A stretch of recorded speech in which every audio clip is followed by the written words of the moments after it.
All right, so we got school lunch today.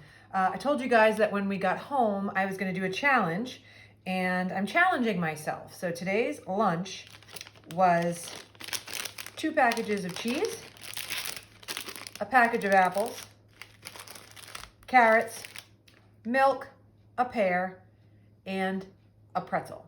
So we're going to see what we can make with these today. I'm going to first get rid of the things that we're not using.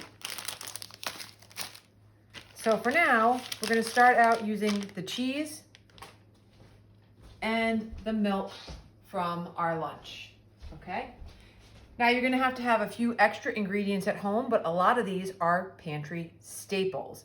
So we're going to make some macaroni and cheese in the microwave. So I'm going to set this aside. We're going to go ahead and we're going to get a large microwave size bowl. And we need some pasta. So it's better if you have little baby pastas, okay? It's best if by chance you have a quick ready pasta or some leftover pasta from your home, from the dinner the night before. So you're gonna go ahead and put in your raw pasta, and we're going to go ahead and measure 1 cup of water. So when I do that, I go ahead and put that on the table. I make sure that my measuring cup is level, and this is, and then I'm gonna pour it into my raw pasta. So as I pour that in, I also want to salt it. Pasta will absorb the salt in the water, so that will provide you with flavor. So I'm gonna just put a dash of salt right in there, okay? No measurement, just a little pinch of salt, or more if you like things that have a little bit more salt in them. We're gonna take this and put this in your microwave until the pasta is 100% cooked through. So it took me about 10 minutes from this state. Depending on how powerful your microwave is, it may take you 4 minutes and it might take you 10 or 11 minutes, okay? So magic of television, poof, we're gonna set that aside. And we're gonna go ahead and come to our cooked pasta. So you can see the difference in the size of the raw pasta grain and the size of the cooked pasta grain. So they're little, but they still will blow up and they'll expand. So you want to make sure that you taste it before you go on to the next step. If it is crunchy and raw, you will not want to do the next step because your macaroni and cheese will not come out good. So here, if you have a little bit of water, you want to drain that little bit of water off so that your macaroni and cheese is not super runny. So I'm going to go ahead and do that.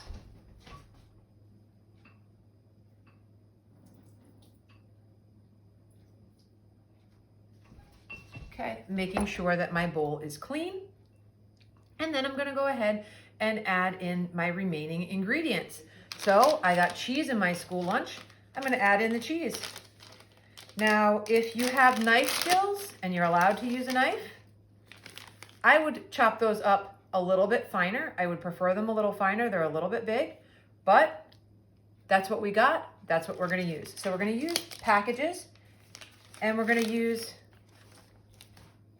both packages. So this is 1 ounce of cheese. We're going to use 2 ounces in total, so both packages.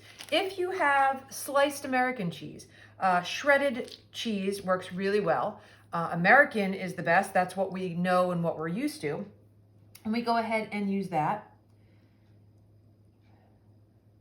We're going to have some milk from our lunch, and I'm going to take the milk and I'm going to go ahead and put 4 tablespoons of milk in.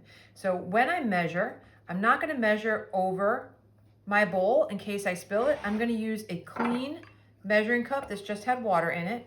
And as I measure each container,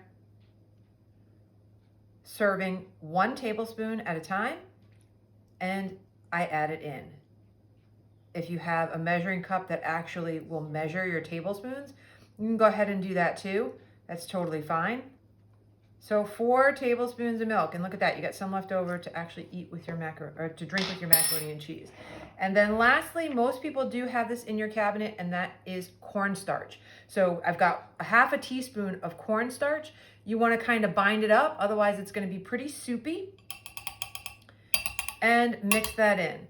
So we mix this all together, get that cornstarch distributed, and then we're just going to pop it in the microwave. So that's why I said if you have macaroni that is already cooked, this works really great, and it's going to make a great after lunch snack. So we're going to go ahead and pop that in the microwave. If you want to salt, pepper it, season it, you can. We're going to go ahead and microwave that for about a minute, see if our cheese is melted and if we're ready to have macaroni and cheese. All right, so that was about 1:30 seconds. Now remember, this bowl is going to be hot. The bowl that you chose for your pasta, notice it's considerably larger. Okay, so some safety precautions to take in place. At this point, I don't have a knife out. I do have a cutting board and it's stable on the table. I did already wash my hands and I made sure that my area was clean. Now, you can see that all that cheese is melty. I'm going to take, for Harry Potter fans, my Harry Potter spatula, and I'm going to just stir that around until it is a creamy, gooey, delicious lunch, dinner, snack. You can make this at home when you get home. So it doesn't have to be the cafeteria or the lunch cheese. It can be any cheese you have in your house. This just happens to be lunch that we didn't finish today at school. Why let it go to waste? Let's transform it into something awesome. So this, still stirring my gooey cheese. Okay. And I think I will need to let it cool. Now, as it cools, it will sit and thicken. The cheese sauce will actually thicken up as well, okay? And I'm gonna have a gooey, cheesy, delicious meal. Challenge number 1. And I will put the recipe along with this as well, so that you have all the details if you wanna make it at home, if you happen to take a lunch today.